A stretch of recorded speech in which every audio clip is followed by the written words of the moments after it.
오늘 말씀을 보면 예수님께서 자신은 포도나무요 또한 함께하고 있는 사람들은 가지라라고 말씀하십니다. 포도나무와 나무라고 가지라고 하신 것은 관계를 말씀하고 계시죠. 그냥 관계가 아니라 붙어있는 관계입니다. 관계 속에는 떨어져 있는 관계가 있죠. 붙어있는 관계가 있는데 예수님은 지금 예수님과 제자들, 예수님과 믿음의 사람들을 붙어있는 관계라고 말씀하십니다.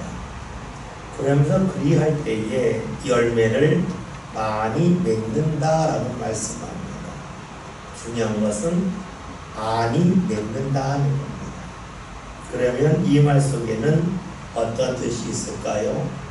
관계를 맺지 못하면 열매를 못 맺는다가 아니라 열매를 적게 맺는다라고 볼 수가 있습니다. 우리가 사실 성경에서 나와 있는 말씀은 때로는 좀 내용이 다를 때가 있어요. 다를 때가 있다고 하는 것은 이 말씀이 상황 속에서 나왔기 때문에 그래요. 때로는 우리가 예수님이 함께하지 않으면 아무것도 아니라는 말씀이 나올 때가 있고, 또 때로는 예수님이 함께하지 않으면 오늘 말씀 열매를 적게 맺는다 라고 말씀할 때가 있어요. 그래서 우리가 성경 구조를 가지고 무언가 정리할 때에는 상당히 실수할 가능성이 높아요. 우리가 간혹가다 이러잖아요. 사도행전 4장 12절에 있는 말씀처럼 천하의 구원을 얻을 만한 다른 이름을 우리에게 주시니 되었다. 그러니까 예수 믿지 않으면 아무도 구원받지 못한다라고 말씀을 잘 알고 있지만, 또 우리가 사도행전 17장을 보면 바울이 아레오파구에 가서 말씀을 전할 때에는 이전 시대에는 주님께서 그냥 지나치셨지만 지금은 그렇지 않다라고 또 표현을 해요. 우리가 신앙생활을 논쟁을 좋아하다 보면 이런 질문을 할 때가 있어요. 우리나라 조상들은 과거에 예수님을 알지도 못했는데 그들은 구원받습니까? 구원받지 못합니까? 이러한 질문을 할 때가 있어요. 그러면 어떤 분들은 성경에서 예수님을 믿지 못하면 하나님 나라 가지 못한다고 그랬으니까 구원이 없다 라고 말씀하시는 분도 있고, 때로는 사도행전 17장에서 바울이 고백했던 설계했던 걸 중심으로 해서 하나님께서 나름대로 알아서 하실 거라고 표현하기도 해요. 또 우리가 예수님께서 비유로 말씀하신 누가복음 16장에 나와 있는 말씀 있잖아요. 거지와 나사로에 관한 그 비유에 관한 말씀을 보면 나사로가 아브라함 품에 있는 그런 말씀도 나오잖아요. 우리가 이 말씀을 갖고 이야기할 때에 너무 쉽게 단정을 짓는 것은 무척이나 위험합니다.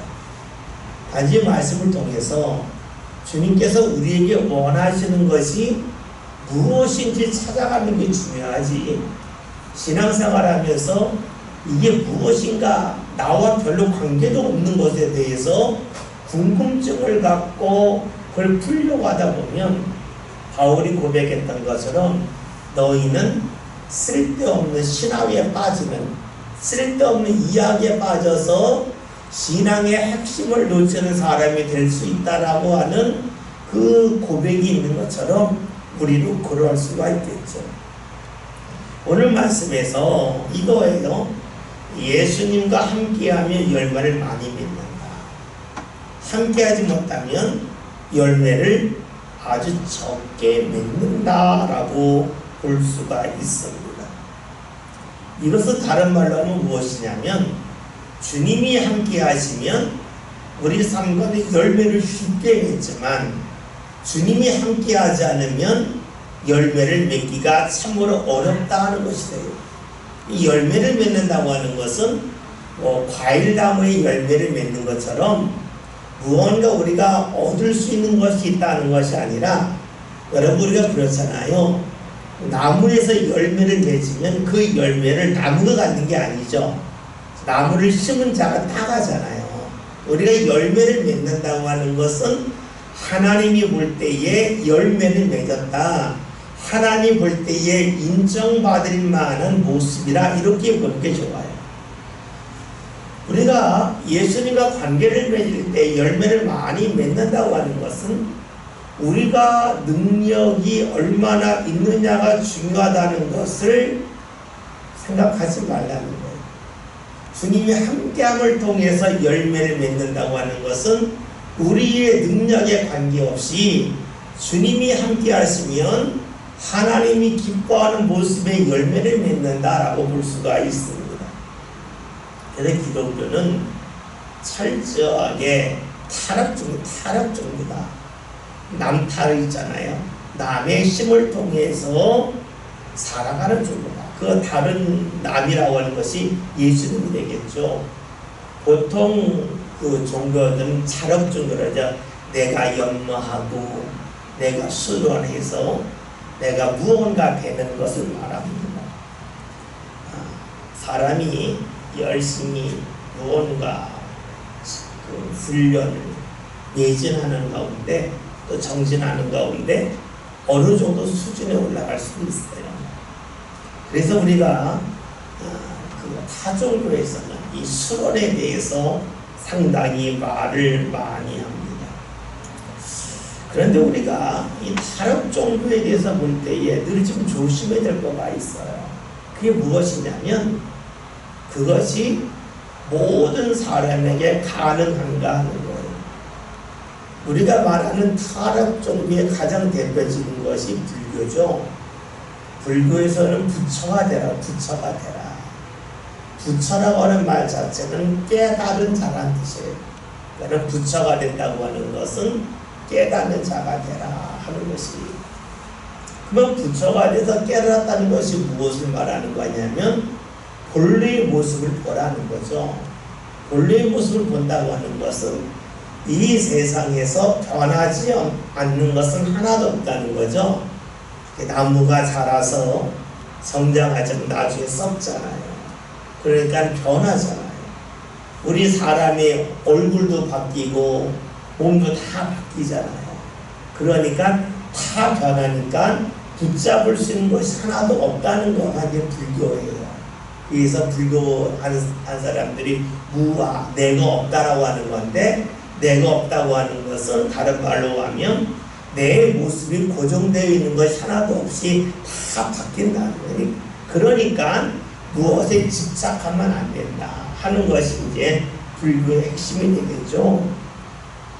그런데 우리가 그 말이 굉장히 멋있고 무언가 이루는 것처럼 보이지만 문제 이런 거죠.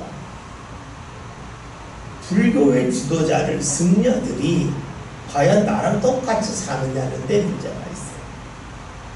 그들이 어떤 정진을 하고 수련을 하고 그 다음에 내가 없이 나를 비우고 깨달겠다는데 가정을 갖고 그것이 되느냐? 이게 안 된다는 거예요. 그러니까 불교에서 늘 하는 이야기가 뭐냐면 너와 나는 구별이 없다는 거. 그럼요. 그러니까 서로 연결되어 있다. 인연이라는 말을 많이 하잖아요. 서로 연결되어 있다. 근데 본인들은 따로 살면서 가정을 가진 사람들 자신처럼 살려고 그러면 거기는 귀족종교가 됩니다. 무엇을 말하냐면 음식점을 하는 사람이 음식점에서 내놓는 음식을 본인은 안 먹고 손님들에게만 팔면 문제가 되잖아요. 자기가 먹는 것을 손님에게 내놔야 정직한 거가 되죠. 자기는 안 먹는데 손님에게 내놓든가 자기만 먹고 손님에게는 안 준다든가 그러면 문제가 되잖아요. 좋은 식당이 아니죠. 그러니까 불교에서 가르치는 것은 굉장히 멋있고 좋은데 그렇게 살 수가 있겠냐는 거예요. 가정을 가지면서. 안 된다는 거예요. 그러니까 우리가 불교를 보면 상당히 멋있어요. 그런데 현실적이지 않아요. 현실적이지 않기 때문에 우리가 멋있다고도 말할 수가 있어요. 왜냐? 사람은 이상을 꿈꾸기 때문에 그래요. 성경에서는 우리에게 정직하게 말해요. 너는 스스로 할 수 없다는 거예요. 그래서 우리가 삶의 열매를 맺는 것은 나의 노력으로만 내는 게 아니라 반드시 주님이 도우셔야 된다 하는 것을 말씀해요. 예수님도 그래서 나는 포도나무요 너희는 가지라 라고 말씀을 하시면서 관계에 대하여 말씀하고 계십니다. 여러분, 우리가 예수님과 관계를 맺어서 즉 나무와 가지가 붙어 있어서 열매를 맺는다 하는 것은 우리의 신앙으로 보면 무엇이 될까요? 우리가 예수님과 관계를 맺고 나갈 때 비로소 우리는 하나님이 원하시는 것이 무엇인지를 알 수 있다는 거예요. 그래서 열매를 맺는 거예요. 우리가 신앙생활 하면서 서로 열매 맺읍시다, 열매 맺읍시다 그러는데 뭐가 열매입니까? 하면 참 말하기가 어려워요. 왜냐하면 우리는 구체적이지 않은 말을 너무 자연스럽게 하는 것이 습관화되어 있기 때문에 그래요. 다시 말해서 우리가 열매를 맺는다고 하는 것은 사람이 볼 때 열매가 아니라 하나님이 볼 때 열매고, 우리가 열매를 맺는 방법은 무엇이냐면 예수님과 관계를 맺을 때예요. 따라서 우리가 예수님과 관계를 맺으면 하나님이 원하시는 일을 우리가 제대로 알 수가 있고 그 일을 할 수 있도록 주께서 도우신다는 거예요. 그래서 우리가 열매를 맺을 수 있다 하는 것입니다. 우리가 주님과 관계를 맺지 않으면 어떻게 될까요? 그것은 주님이 원하시는 일이 무엇인지 알지를 못하지만 안다 할지라도 그것을 할 수 있는 능력이 없다는 거예요. 우리가 잘 아는 베드로와 예수님과의 대화가 있잖아요. 예수님이 베드로에게 네가 오늘 나를 모른다고 3번 부인할 거다 라고 이야기하셨을 때에 베드로는 절대로 그런 일 없습니다. 자신이 죽기까지 주를 따르겠습니다 라고 했습니다. 할 수 있을 것 같았어요. 그런데 정작 그런 상황이 왔을 때에는 할 수 없었어요. 무엇을 말하냐면 주님이 함께하지 아니하시면 내가 무언가 할 수 있는 것 같은데 잘 할 수 없다는 거예요. 이것을 반대로 말하면 어떻게 될까요? 주님이 함께하시면 할 수 없을 것 같은데 할 수 있게 된다는 말씀도 돼요. 먼저 우리가 주님이 함께하심을 통하여 우리가 일반적으로 가장 많이 하는 말씀이 뭡니까? 예수님을 영접하면 하나님의 자녀가 된다 하는 거예요. 다시 말하면 예수님을 믿고 예수님이 함께 하심을 통해서 우리는 하나님 품에 안길 수 있다 하는 말씀이 됩니다. 이것이 좀 더 확대가 되면 천국이 간다 하는 말씀이 되겠죠. 그러면 주님의 품에 안긴다고 하는 것이 과연 무엇일까요? 그것은 하나님이 허락하시는 기쁨을, 하나님이 허락하시는 평화를, 하나님이 주시는 은혜를 내가 받는다 하는 것이죠. 그러니까 주님의 품에 안겼다고 하는 것은 내가 더 공간적으로 느낄 수 있는 게 아니잖아요. 그러니까 주님의 품에 안긴다고 하는 것은 주께서 허락하신 은혜가, 기쁨이, 평화가 내 삶 가운데 일어난다 하는 것이 되겠죠. 예수님이 부활하고 승천하신 후에 제자들만 남았어요. 근데 이 제자들이 성령을 받고 나서, 즉 예수님이 함께 하심을 통하여서 그들에게 일어나는 것은 무엇이냐면 두려움이 사라진 거예요. 또 우리가 사도행전 4장 5장에는 말씀을 보면 그들이 예수님을 믿기 때문에 핍박을 받음에도 불구하고 내가 핍박을 받는다고 해서 원망하지 않고 내가 주의 일에 참여하였다고 하면서 기뻐하였다는 것이에요. 마치 우리가 누군가를 돕다 보면 땀이 뻘뻘 나고 힘들지만 기쁘잖아요. 누군가 어려운 사람을 도울 때에 그런 기쁨이 있기 때문에 사람들이 어려운 사람을 도와요. 마찬가지로 예수를 믿으면서 어려움이 있지만 뭔지 모르게 주는 기쁨이 있었기 때문에 제자들이 원망하지 않고 내가 주님 일에 참여하게 되었다고 하는 기쁨 속에 거했다고 하는 것이 성경에 나와 있는 말씀입니다. 그래요. 주님이 함께 하심을 통해서 내가 할 수 없는 것을 하게 된다 하는 것이 바로 주님이 함께 하심을 통해서 열매를 많이 맺는다는 것이래요. 또 다른 말로 하면 가능성이 없다고 여겼는데 주님이 함께 하심을 통해서 가능성을 찾게 되었다는 거예요. 좋은 줄 몰랐는데 주님이 함께 하셨더니 거기서 좋은 것을 발견하게 되었다는 것이에요. 그래서 주님이 함께 하실 때 일어나는 일이 무엇이냐면 우리의 생각이 넓어지고 마음이 넓어지는 거예요. 생각이 좁고 마음이 좁다고 하는 것은 내가 기쁘게 여기는 것이 좁고 작다는 거고, 내 생각이 넓어졌다고 하는 것은 내가 기쁘게 여기는 부분이 많아졌다는 거예요. 내 마음에서 기뻐할 일이 많아졌다는 거예요. 그러니까 주님이 함께하기 전에는 나는 이 일이 이루어져야만 기쁘다라고 생각을 했는데 주님이 함께 하셨더니 내가 원하는 일이 이루어지지 않는 자리에서도 기쁨을 찾고 발견하게 되었다는 것이에요.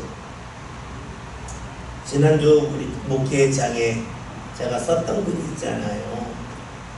원래 관광을 가면 우리는 맑은 하늘을 보고 싶어하고 내 시야가 툭 튀어서 멀리까지 보기를 원해요. 그래서 어디 여행을 갔을 때 날이 흐리면 여행할 맛이 안 난다고 그래요. 안개가 자욱하게 껴도 그래요.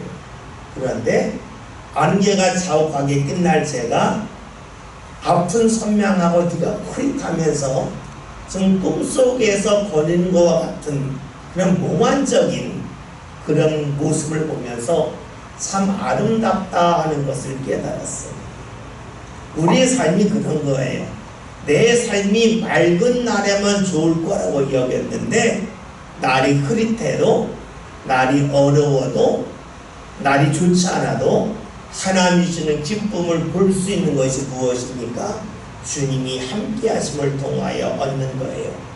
왜냐하면 주님이 함께 할 때는 이것만 좋았는데 주님이 함께 하면 다른 것도 좋아지는 거예요. 마치 우리가 멋있는 그림을 보았을 때에 나 혼자 볼 때 보는 아름다움도 있지만 그 그림을 해설해 주는 분의 이야기를 들으면 내가 보지 못했던 부분에서의 아름다움을 볼 수가 있어요. 건축물을 볼 때는 역시 그렇죠.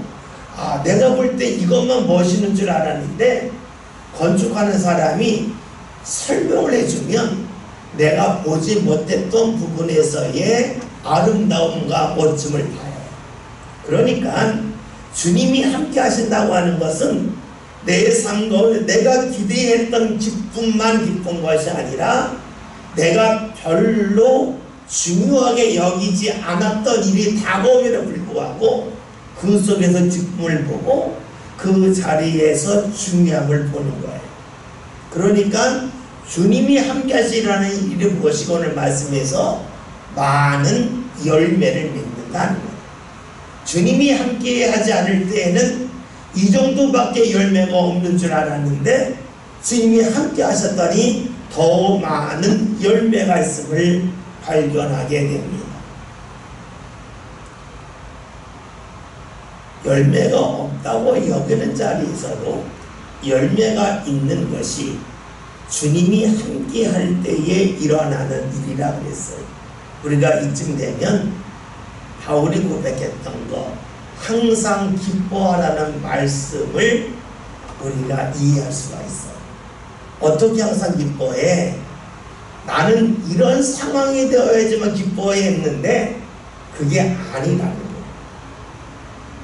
내가 보지 못했던 기쁨을 발견하기 때문에 그렇습니다.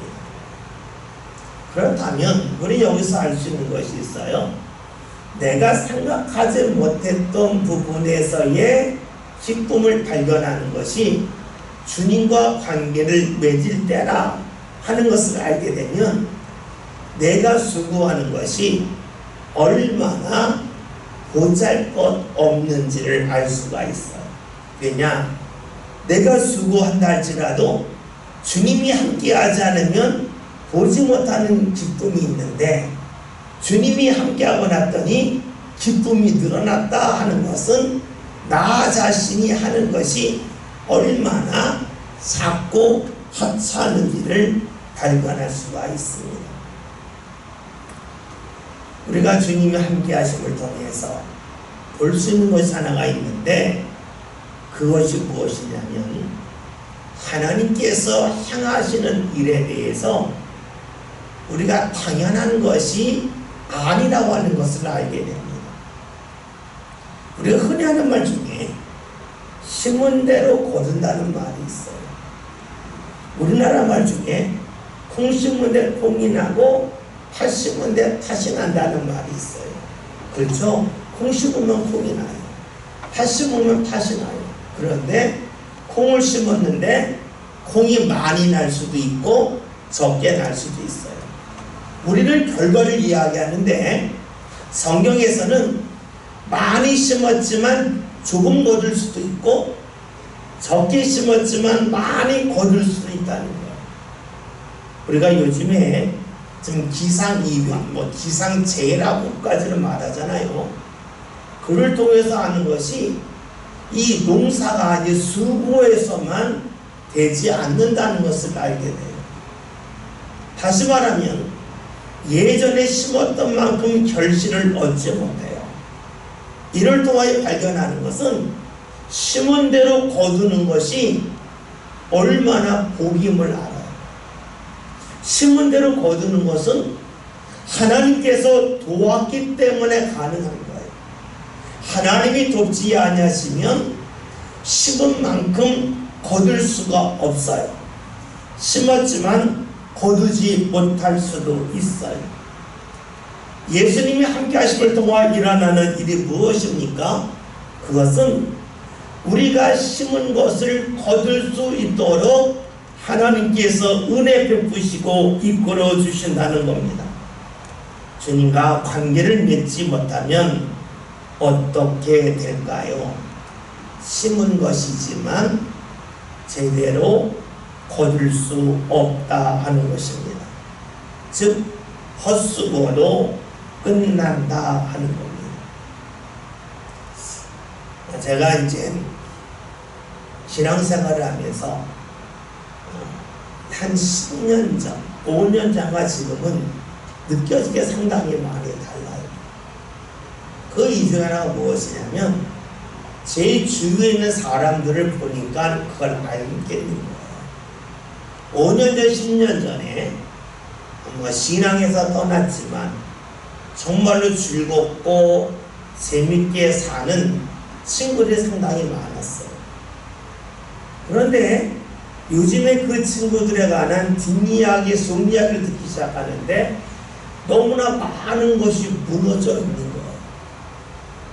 그러니까 우리가 신앙생활을 하는 것이 지금 바로바로 결과가 나오는 것도 있지만 대부분이 20년, 30년 시간이 오래 지나면 그것이 드러나더라는 거예요. 재밌고 즐겁게 사는 줄 알았는데 가정이 무너진 사람들이 주위에 의외로 많이 있음을 보면서 제가 깜짝 놀랐어요.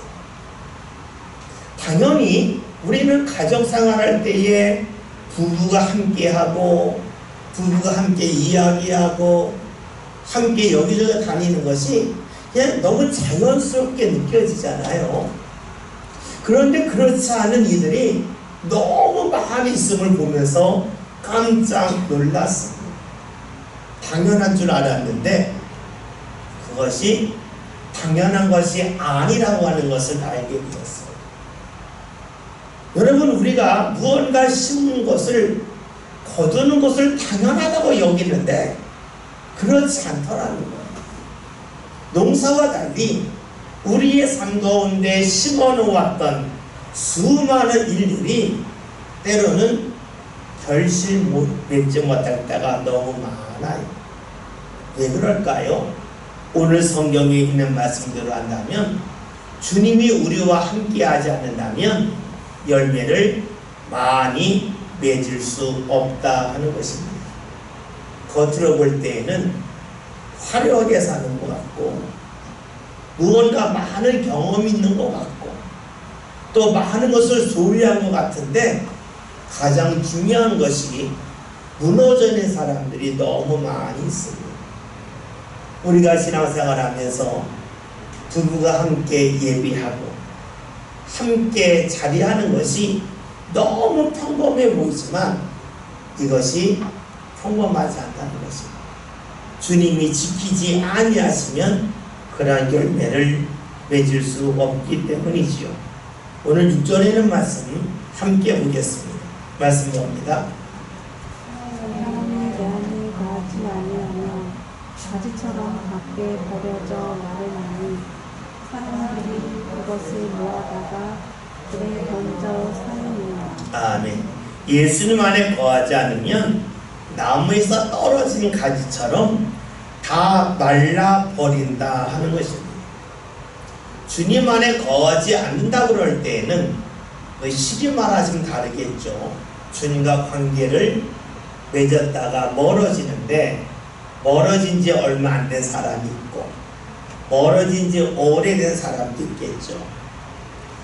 우리가 나무에서 가지가 떨어져 나갔을 때 일어나는 현상 중에 하나는 거기에 붙어있는 열매는 익어간다는 거예요. 우리가 그 바나나를 먹지만 수입하는 바나나는 되게 파란 바나나죠. 그런데 그것이 시간이 지나면 익잖아요. 나무에 붙어서도 익지만 나무에서 떨어져도 익기는 한다는 거예요. 그런데 나무에서 떨어진 가지의 특징은 새로운 열매는 맺지 못하죠. 익기는 익지만 새로움이 없어요. 그런데 우리 눈에는 무엇이 보이냐면 익는 게 보여요. 그러기에 우리가 주님과 멀어져도 주님과 관계를 잘 맺지 못해도 내 삶 가운데 별 문제가 없다고 착각할 때가 많이 있습니다. 우리가 주님 앞에 신앙생활 하면서 기도를 했다가 하지 않는다고 해서 당장의 어려움이 오는 건 아닙니다. 과거에 행했던 기도가 주님 앞에서 우리가 기도하지 않으면에도 불구하고 때가 되면 주께서 과거에 행했던 기도와 헌신 때문에 열매를 맺게 줄 때가 있어요. 우리는 이것이 과거에 행했던 일의 결과라고 여기기보다는 지금 내가 바르게 서서 주께서 내게 주시는 열매라고 생각할 가능성이 상당히 높습니다. 그런데 그렇지 않다는 거죠. 우리가 영업하고 세일즈 하시는 분들이 그러잖아요. 가만히 있어도 수익은 있어야 되면 과거의 계약을 맺어놓은 것 때문에 그 영향력으로 인해서 자신에게 무언가 수입이 생길 때가 있어요. 그러나 영업을 더 이상 하지 아니하면 새로운 데가 이제 더 이상 계약이 되지 않으면서 점점 그것이 줄어들겠죠. 우리의 신앙도 역시 그러. 그래서 많은 이들이 하나님을 멀리하였을 때에 내 삶 가운데 일어나는 변화가 없다고 여기기도 하고, 또 때로는 하나님 앞에 열심을 내면서 당장 눈앞에 보이는 변화가 없다고 생각할 수도 있어요. 왜냐하면 우리가 심은 것이 바로 결실 맺을 때도 있지만, 대부분은 씨앗을 심고 그것이 싹이 나고 자라서 열매 맺는 것처럼 시간이 상당히 필요하기 때문에 그래요. 그래서 우리가 주님 앞에 나올 때에 지금 내가 열심히 내는데 왜 열매가 없냐고 생각할 수도 있고, 때로는 주님과 멀어졌음에도 불구하고 여전히 자신 삶 가운데 주의 은혜가 넘친다고 착각할 수도 있습니다. 또 하나가 있죠. 우리가 오늘 새벽기도 시간에 보았던 말씀이, 베드로의 장모가 열병이 걸려서 꼼짝달싹 하지 못했지만 누군가가 예수를 모시고 와서 장모에 대해서 이야기했기 때문에 예수님께서 그의 손을 붙잡는 가운데 열병이 떠나가면서 은혜가 임합니다. 다시 말하면 다른 누군가의 기도와 다른 누군가의 신앙 때문에 주님께서 우리에게 주시는 은혜가 임할 수도 있습니다. 여러분 그렇잖아요. 여러분들이 지나가는 어린아이들이 많이 있는데 누굴 보면 만나서 반갑다고도 하고 때는 먹을 거 사줄 때가 있어요. 왜 그럴까요? 그 애 때문에가 아니라 그 애의 부모 때문에 하잖아요. 그 부모 때문에 받는 은혜가 있어요. 하나님도 우리에게 은혜 주실 때에 여러분 우리가 창세기 39장의 말씀을 보면 요셉 때문에 보디발의 집이 복을 받았고 요셉 때문에 그 간수장이 복을 받는 말씀이 나와요. 다시 말하면 하나님이 요셉을 세우기 위해서 그 주위에 있는 사람들에게까지도 은혜를 주셨다는 거예요. 그런데 그 말씀을 달리 보면 요셉이 보디발의 집에 있다가 그가 옥에 갇힌 다음에는 보디발의 집에 더 이상 복이 임하지 않게 되겠죠. 또 요셉이 옥에 갇혔을 때에는 요셉 때문에 간수장이 복을 받았지만 요셉이 옥에서 나온 다음에는 간수장이 더 이상 복을 받지는 않았겠죠. 마찬가지로 누군가가 신앙생활 열심히 할 때에 그의 기도 때문에 그와 관계를 맺는 사람이 주의 은혜를 받을 수가 있어요. 그러나 이것은 신앙의 독립이 아니에요. 왜냐하면 내 주위에 있는 사람이 늘 나와 영원히 함께하는 건 아니기 때문에 그래요. 요셉이 보디발의 집에 계속 있었던 게 아니잖아요. 요셉이 옥에 계속해서 있었던 게 아니잖아요. 어느 순간에 떠나갔잖아요. 다시 말하면 보디발의 집이 어느 순간에는 복을 받았지만 어느 순간에는 복을 받지 못했어요. 요 보디발의 집이 어느 순간까지는 열매를 맺었지만 어느 순간부터 열매를 맺지 못했다는 것을 알 수가 있어요. 여러분 그러기에 우리가 나무에서 떨어진 가지를 이야기할 때에는 내가 주님과의 관계가 얼마나 이어지고 있느냐 하는 것이 중요하기도 하고, 또한 나와 관계 맺고 있는 사람이 나에게를 위해서 얼마나 기도하고 하나님 앞에 인정받느냐 하는 것도 중요해요. 이렇게 본다면은요, 나 자신이 신앙생활을 열심히 하는 것은 내 자녀에게도 큰 복이에요. 왜냐하면 하나님이 나에게 기쁨을 주시기 위해서 내 자녀의 앞길을 열어주시기도 하기 때문에 그래요. 그러나 내가 이 세상에 평생 사는 건 아니잖아요. 어느 순간에 떠나가잖아요. 그러면 더 이상 그 복이 이어지지 않겠죠. 그래서 우리가 신앙의 자립, 신앙의 독립, 이것이 중요합니다. 여러분들이 함께하는 자녀들이 여러분들과 함께할 때는 예배 참석할 수가 있는데 함께하지 않을 때에 예배 참석을 하지 않을 수도 있어요. 왜냐? 신앙의 독립이 이루어지지 않았기 때문에 그래요. 여러분의 자녀들이 한 곳에서 함께 신앙생활을 할 때에는 주일을 성수하고 11조를 드리고 몸으로 헌신할 수 있지만 함께하지 아니할 때는 그렇게 하지 아니할 수도 있어요. 그래서 우리가 함께하는 동안에 그런 신앙의 사람으로 세우는 일을 잘 할 필요가 있어요. 그리고 신앙의 독립을 시킨다고 그럴 때에는 이런 부분이 잘 되어져 있는지를 확인하는 것도 중요하겠죠. 오늘 예수님께서 주신 말씀을 보면 예수님 안에 거하지 않냐면 밖에 버려진다 라고 말씀하고 있습니다. 그리고 6절 하반절의 말씀을 보면 사람들이 그것을 구하다가 불에 던져 사른다 라고 말씀하고 있습니다. 이 불에 사른다고 하는 말씀을 지옥에 간다 라고 생각하면 우리가 좀 지나치다고 볼 수가 있습니다. 불에 사른다고 하는 것은 더 이상 남아있지 않다 하는 것이 됩니다.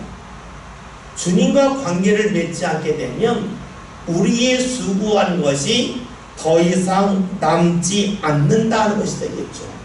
왜냐하면 예수님은 영원한 분이기 때문에 예수님과 함께 한다면 우리의 행하는 모든 것도 영원히 이어지겠지만 주님과 관계를 맺지 아니하면 우리는 더 이상 영원하신 주님과 관계를 맺지 못하기 때문에 우리의 것은 다 사라진다, 없어진다는 것이 불에 던져서 사르게 된다 하는 말씀으로 볼 수가 있습니다.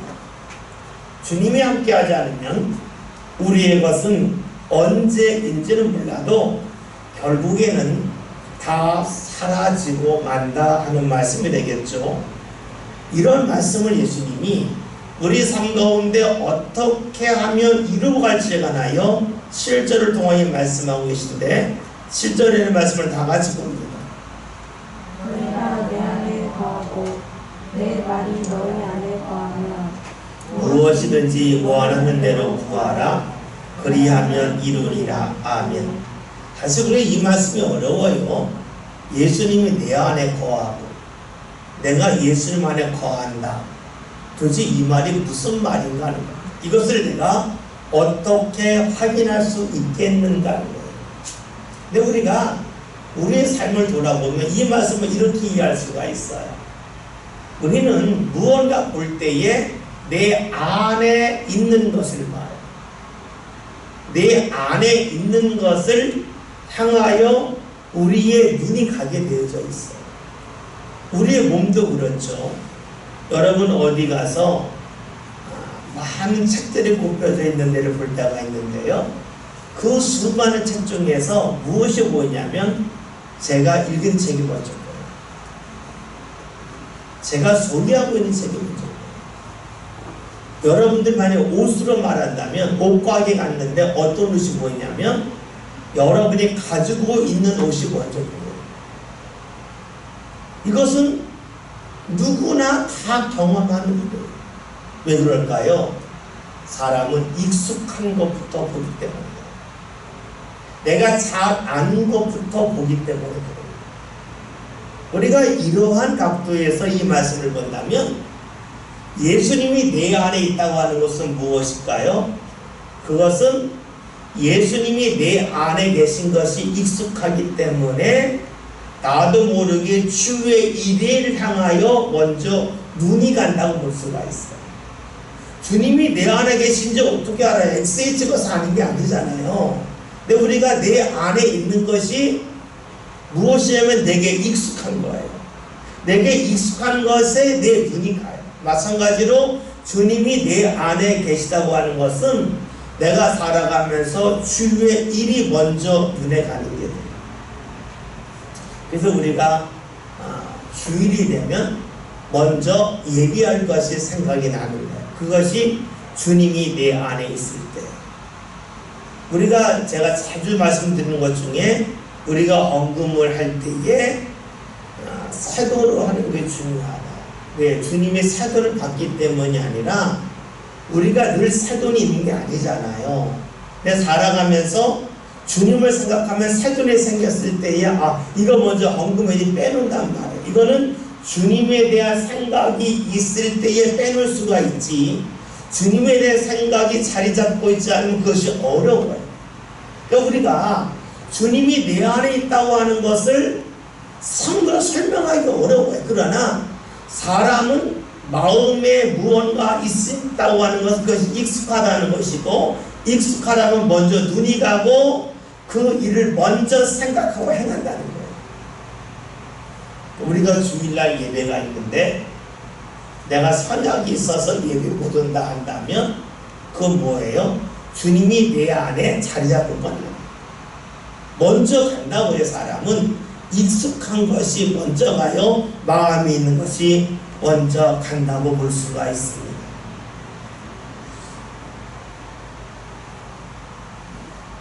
우리가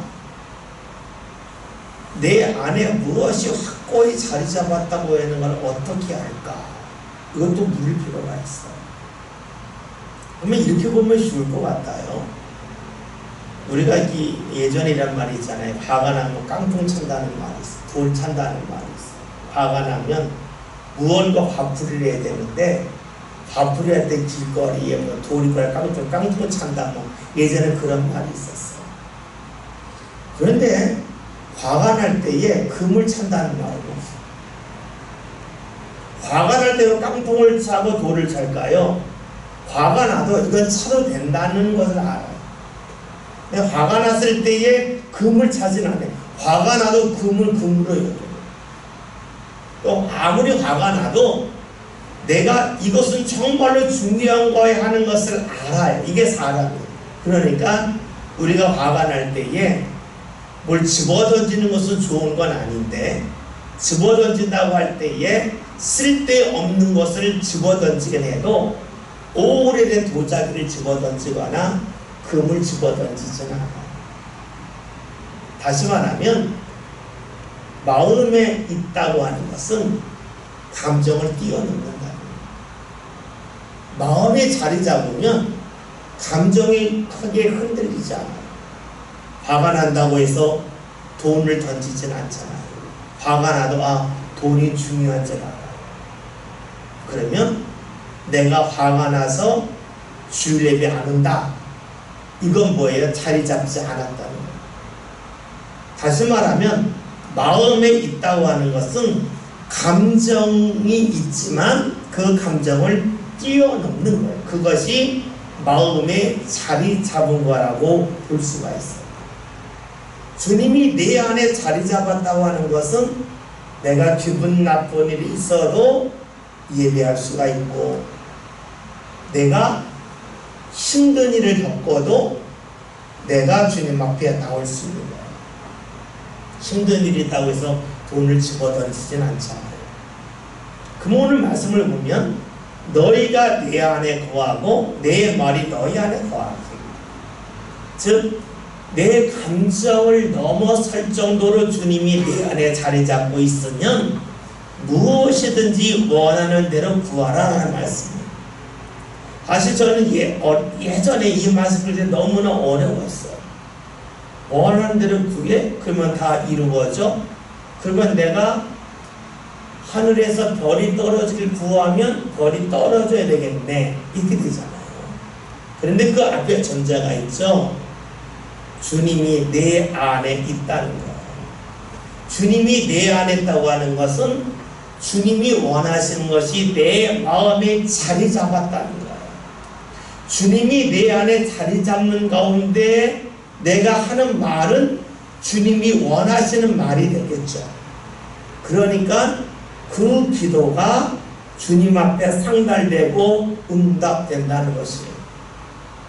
주님이 내 안에 자리 잡고 있으면 허황된 것을 구하지 않겠죠. 왜냐하면 주님이 내 안에 있으면 주님이 원하시는 것을 향하여 마음이 가고 눈이 가기 때문에 그래요. 그래서 주님이 내 안에 자리 잡았을 때에 하나님 누가 저주 받았으면 좋겠습니다. 누가 넘어졌으면 좋겠습니다. 이런 기도가 결코 나올 수가 없겠죠. 그러면 우리는 여기서 이제 물을 것이 있어요. 주님이 내 안에 있는 가운데 내가 기도할 때에 주님께서 나를 어떻게 이끄실까 하는 거예요.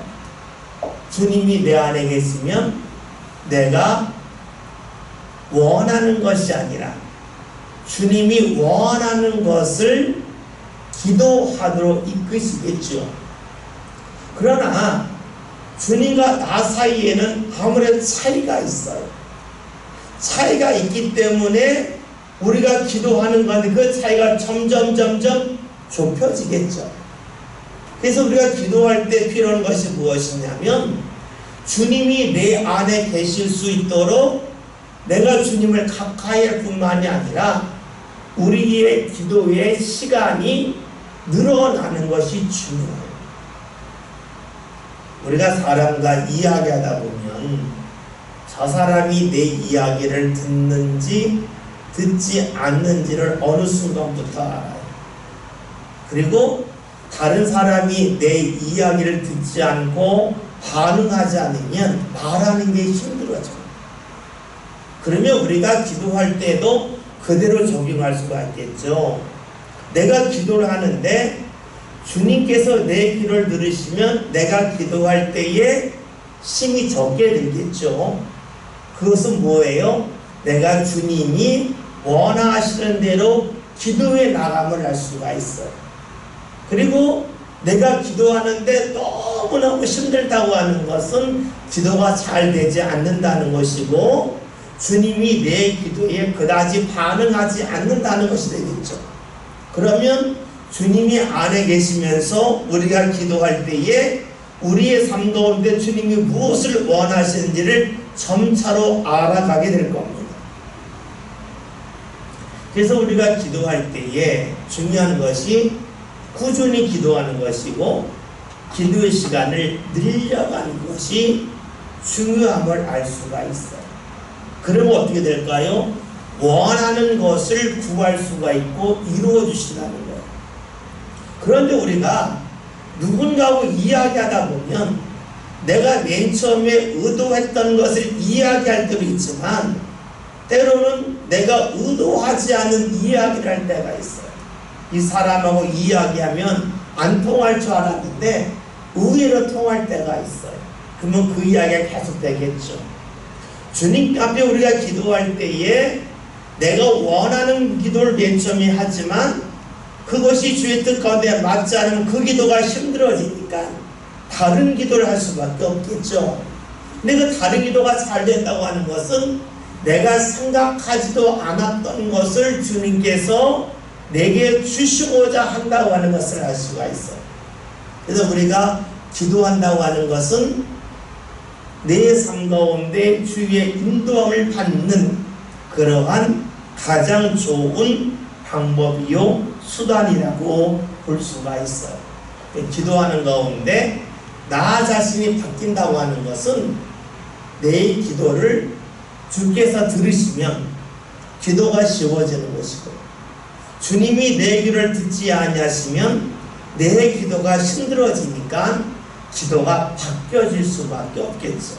우리가 오늘 읽은 말씀에서 너희가 내 안에 있다고 하는 것은 내가 지금 주님이 원하시는 것을 자연스럽게 행해나가는 그런 모습이 되면 우리의 하는 기도가 자연스럽게 주님이 원하신 기도를 할 수 있는 준비가 되는 것이고 그런 준비가 될 때에 주님께서 우리의 기도를 이끄시면서 주께서 우리에게 주시는 응답이 나타난다고 볼 수가 있을 겁니다. 사실 오늘 본문의 말씀은 우리가 글자 그대로 보면 상당히 오해하기 쉬운 말씀입니다. 그러나 우리가 사람과의 관계를 통해서 또 내가 살아가는 모습을 보면서 내 안에 무엇이 있다고 하는 것이 무엇일까? 눈이 가는 거다. 자연스럽게 생각이 가는 거다. 그러면 내 삶 가운데 자연스럽게 주님의 생각이 갈 때에 내가 주님 안에 있다고 볼 수가 있겠고, 그런 가운데 기도할 때에 기도가 잘 되고 안 되고 함을 통해서 주께 나를 어디로 이끄시는지를 알 수가 있는데, 그것은 한 번의 기도가 아니라 계속적인 기도를 통해서, 그리고 기도의 시간을 늘려감을 통해서 알 수가 있다고 하는 것을 알 수가 있고, 그러할 때에 주님께서 우리를 어디로 인도하여 주시는지, 나에게 무엇을 주고자 하는지를 알 수 있다는 말씀으로 볼 수가 있을 겁니다. 저와 여러분이 주님이 내 안에, 내가 주님 안에 있다고 하는 이 말씀은 너무나 많이 들은 말씀이지만, 그것이 삶 가운데 어떻게 적용될 수 있을까에 관한 것은 기도를 통하여 이루어지고, 또 내가 보통 때에 내 감정을 넘어서는 신앙생활을 할 때 비로소 이루어진다고 하는 것을 우리가 다시 한번 기억합시다. 그리고 오늘 말씀 통해서 우리가 보아야 될 것 중에 하나는 신앙의 독립, 이것이 잘 될 수 있기를 위해서 우리 자녀를 놓고 꼭 기도하는 저와 여러분이 되었으면 좋겠습니다. 언젠가는 나와 자녀는 떨어지겠죠. 떨어졌을 때에 신앙의 독립이 잘 될 수 있는지, 그리고 이걸 확인하고 이를 위해 기도하는 저와 여러분이 꼭 되시길 바라겠습니다. 기도합니다.